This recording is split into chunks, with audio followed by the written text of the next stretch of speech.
How's it going, everyone? This is Maximilian, and welcome to another weapon breakdown for Modern Warfare 3. And as promised before, we're going to be looking into the details, loadouts, and specifics of one of the better weapons in the game and perhaps the best submachine gun, and it's the MP-7. In the previous episode, we covered the PP-90, and I compared it and made it second best to the MP-7.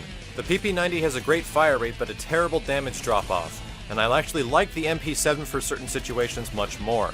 As far as the MP-7's fire rate, I think it's second best next to the PP-90 and the PM9. But what makes it overall effective over any other submachine gun is its ease of usability. So, in situations where you have long targets or long away targets or close quarters targets, the MP-7 fulfills this role very well. It's not nearly as broken as some submachine guns in the past, a la the MP-5 with a silencer from Call of Duty 4, or the UMP with a silencer from Modern Warfare 2. You will still suffer a damage drop-off from the MP-7, and let's talk about the damage and the damage drop-off. So, with the initial up-close spread, close-range shots from the MP-7 will be doing 35 points of damage and long-range 20. This is about average for most submachine guns, meaning you'll drop people in 3 hits up close and 5 hits from afar. What I like about the MP-7 is that its recoil is practically non-existent. Using proficiencies like kick are absolutely unnecessary for a weapon of this type. If you start to get used to how the gun sways when you fully automatic fire, it can be very effective from burst firing at long distance to take out targets because of its semi-quick fire rate. So from that, let's get into the proficiencies, and there are quite a few proficiencies I like to use with the MP-7 to make it effective. But we'll talk about the one that I find the absolute most effective, and it's 2 attachments. I like to add range on at times just to increase the weapon's effective range, but a lot of times submachine guns' range is not great, and you'll get that damage drop off very quick, and it's even easier to shoot people from distance with this weapon, so range in some situations can be good, but more often than not, you should run 2 attachments. Let's talk about the attachments now, since there are also a bunch of attachments that make this weapon very effective. For the most overall effectiveness and usability, I think running a silencer on this weapon is extremely good. There's almost no reason to go loud and proud with it because if you have the damage drop off and the weapon has already less recoil, you're able to control your targets at long range, so you might as well go silent and be a stalker. At this point, you're also going to want to run something like rapid fire. Now, rapid fire can be an issue. The clip on this weapon is pretty big. I think it holds about 40 rounds. And that can go pretty fast with rapid fire, but if you are using rapid fire, it doesn't even matter since those long-range shots. You hose bullets so fast and they're so concentrated that long-range targets will drop very fast. But you also need to use a specific perk with this one, and I recommend Sleight of Hand or Sleight of Hand Pro. It helps a ton if you drop an enemy and you need to reload really quick to take out a few more targets. The only issue with running rapid fire and something along this line is that you're going to run out of bullets quick. You're going to be able to take about maybe 6 or 7 people before you got to pick up another gun. So this is kind of a specialist category. If you're running something like the specialist, having scavenger is very helpful when it comes to the MP-7 because you're able to reload your bullets quicker and you don't have to worry about the amount of ammunition you're using.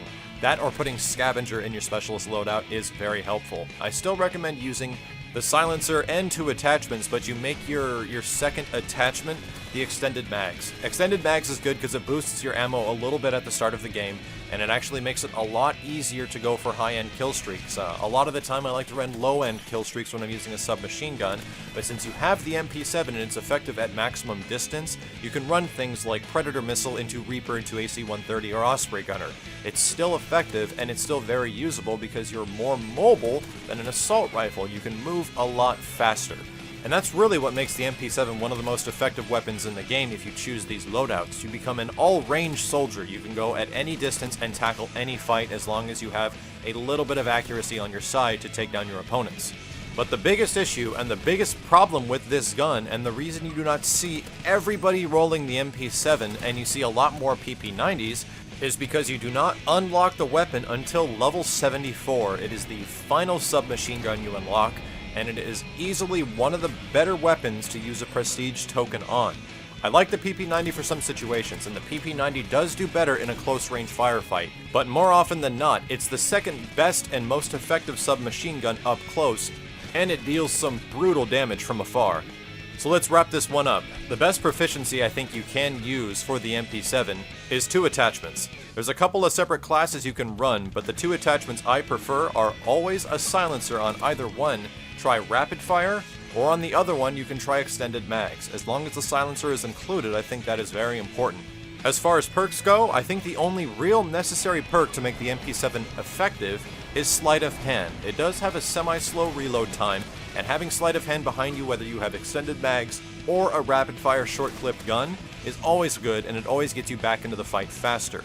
If you want to talk about second tier, I like running Hardline or Assassin, and I also prefer running Stalker on the MP-7 to maximize your mobility in close-range gunfights. And that'll just about do it for the MP-7. I'd like to thank you all very much for watching. If you'd like to see further weapon breakdowns or Modern Warfare 3 gameplay commentaries, you can visit my channel at youtube.com/miles923. But if you could, leave a comment below for what weapon you would like to see in a later weapon breakdown. I'm currently thinking about doing the ACR next, which can easily be considered one of the best assault rifles, and we're going to break down why that is. Thanks very much for watching, guys. This has been Maximilian, signing out.